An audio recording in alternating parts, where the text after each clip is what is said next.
Assalamu alaikum. Viewers, today I will tell you about the relationship of petroleum geology to other geological sciences या other geology sciences. तो इसमें हम discuss करने जा रहे हैं कि जियो फिज़िक्स, जियो केमिस्ट्री और बायोलॉजी के ताल्लुक कैसे है पेट्रोलियम जियोलॉजी का जो है बाकी जियोलॉजी के साइंसेस के साथ. Petroleum geology is the application of geology to the exploration and production of oil and gas. Petroleum geology है जो ये एक जो है ना अमली तौर पर एक जियोलॉजी है. जियोलॉजी की एक अमली शक्ल है एक्सप्लोरेशन के लिए फॉर और प्रोडक्शन के लिए, ऑयल एंड गैस के लिए. Geology itself is firmly based on chemistry, physics and biology. The application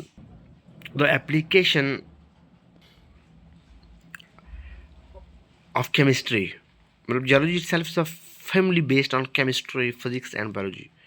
यानी बड़ी फर्मली, बड़ी मजबूती से बड़ा बड़ा गहरा तल्लक है जियोलॉजी का जो है केमिस्ट्री, फिजिक्स के साथ और बायोलॉजी के साथ. Application of chemistry to the study of rocks.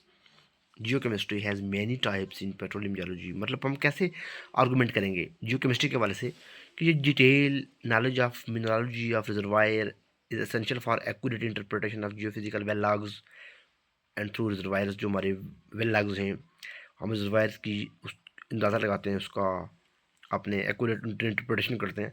फिर knowledge of chemistry of fluids and other effects of stability of minerals. तो इसमें हम सिर्फ करेंगे जियो केमिस्ट्री का कि knowledge of the chemistry of fluids. मतलब फ्लूइड जो है उसकी केमिस्ट्री कैसी है, उसकी कंपोजिशन कैसी है, and their effect on the stability of minerals. और जो मिनरल्स हैं जो वहाँ पर मौजूद हैं उनकी स्टेबिलिटी कितनी मुतासर हुई है या कैसी है, या वो उनकी अलाइनमेंट मिनरल्स की जो है फ्रेमवर्क में वो कैसा पाया जा रहा है. उस रिजर्वायर की वजह से मिनरल्स का और मिनरल्स की वजह से रिजर्वायर का और दोनों का आपस में भी नॉलेज, अलाइनमेंट, मिनरल स्ट्रक्चर वगैरह वगैरह. फिर कहता है कि नंबर सी आर्गूमेंट है कि organic chemistry is involve in the. अब ऑर्गेनिक केमिस्ट्री क्यों बोल रहे हैं, ऊपर लिखा है हमने petroleum geology. Petroleum mean hydrocarbon, hydrocarbon mean hydrogen and carbon, hydrogen and carbon mean organic.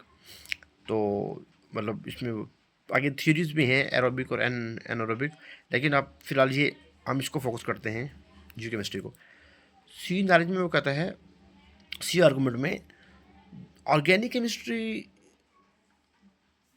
is involved in the analysis of oil and gas and in the study of diagenesis of plant and animal tissue. यानी animal और plant के जो tissues थे उनकी जो diagenesis हुई उसकी study और एनालिसिस जो है किस चीज़ का, ऑयल एंड गैस का.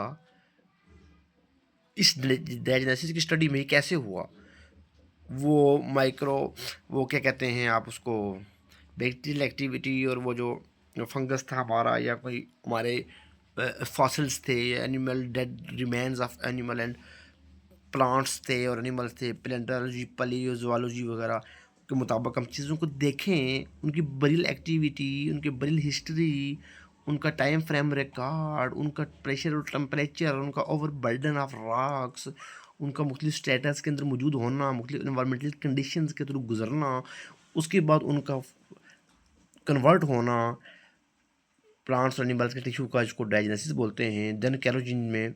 इस सब की स्टडी को हम जियो केमिस्ट्री के फेज़ में डिस्कस करते हैं.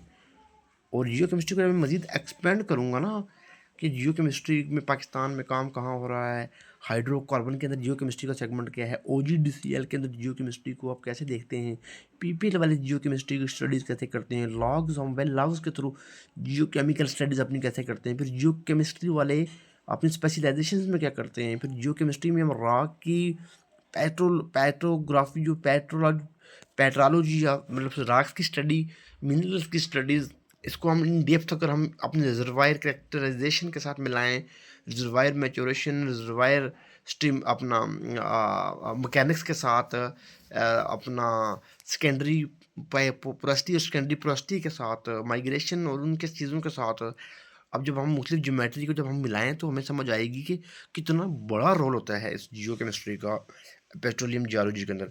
नेक्स्ट हम इसी तरह डिटेल से डिस्कस करेंगे जियो फिजिक्स का रोल क्या है जियोलॉजी, पेट्रोलियम जियोलॉजी के साथ. फिर हम डिस्कस करेंगे कि बायोलॉजी का रोल क्या है जियोलॉजी के साथ।